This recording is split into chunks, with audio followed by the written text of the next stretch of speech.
we've talked about Muhammad adopting pagan practices, and somehow they've been Islamic all along. So it goes back to Ishmael and so on. He takes a pagan idol, the black stone. He takes their religious practices. All of these are now part of Islam. He takes false stories that we know are false and incorporates them into Islam. This guy just seems to be grabbing things from everywhere Precisely, and yeah, turning them exactly. into Islam. He also does this with historical and legendary figures, right? So famous people that he's heard about, whether historical or legendary.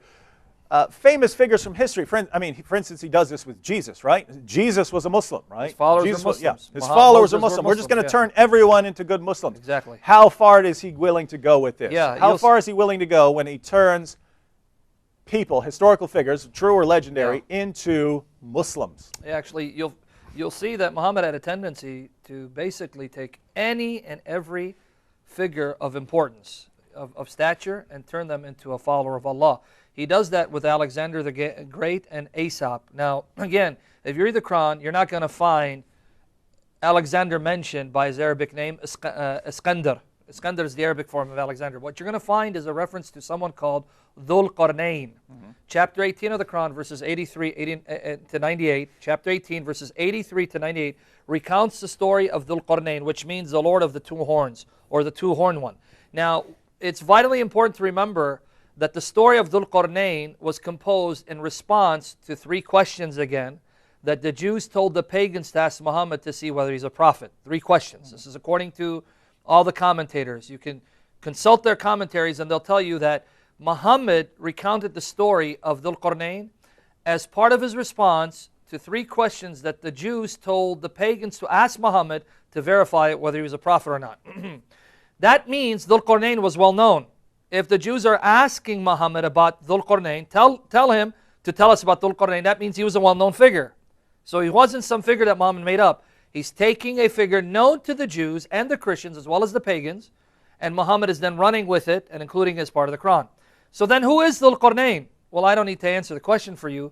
Abdullah Yusuf Ali answers it in an appendix to chapter 18 of the Quran. You go to his appendix to chapter 18. He defines the meaning of Dhul Qarnayn, and then he admits that the majority of Muslim scholars identify this figure as Alexander the Great, and he himself accepts that this is Alexander the Great. Let me read it. Notice his definitions for the term Dhul Qarnayn. What does that mean?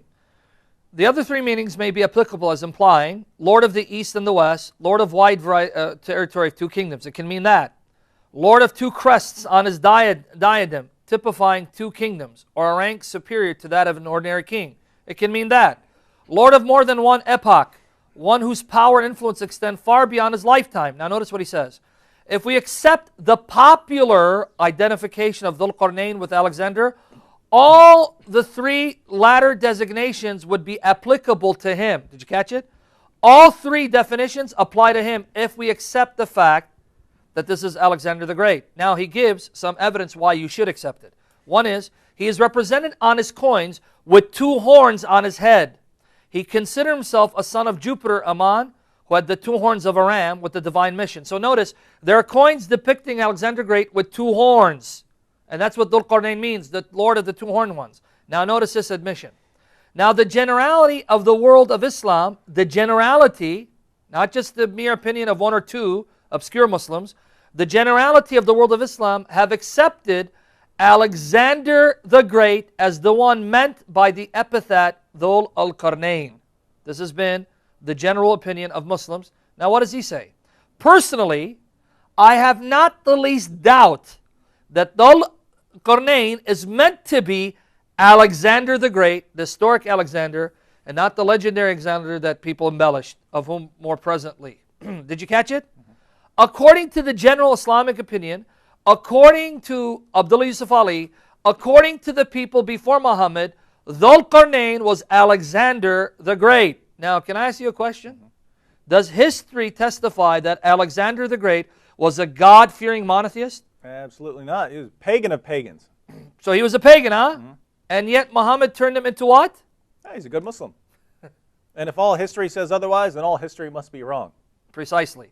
And then what about Aesop? What do we do with Aesop? According to chapter 31 of the Quran, There's a story about Luqman. Understand the implication of these statements.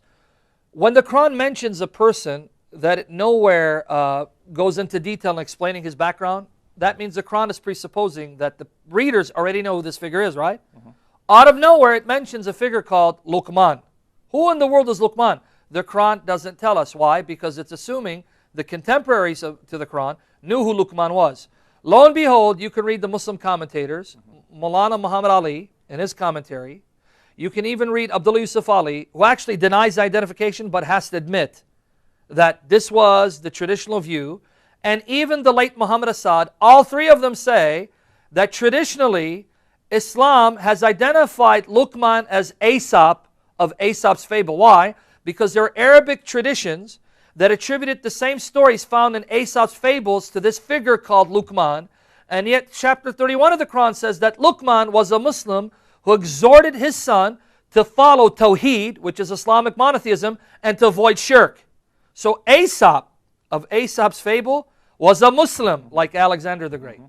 And so the pattern we find in the Muslim sources is Muhammad is just adopting anything that seems remotely popular during his time as part of his religion and baptizing it, as it were, into his religion of Islam. Every historical figure he can come up with, every religious practice he likes, it all becomes part of Islam. And Muslims don't see anything slightly suspicious about this.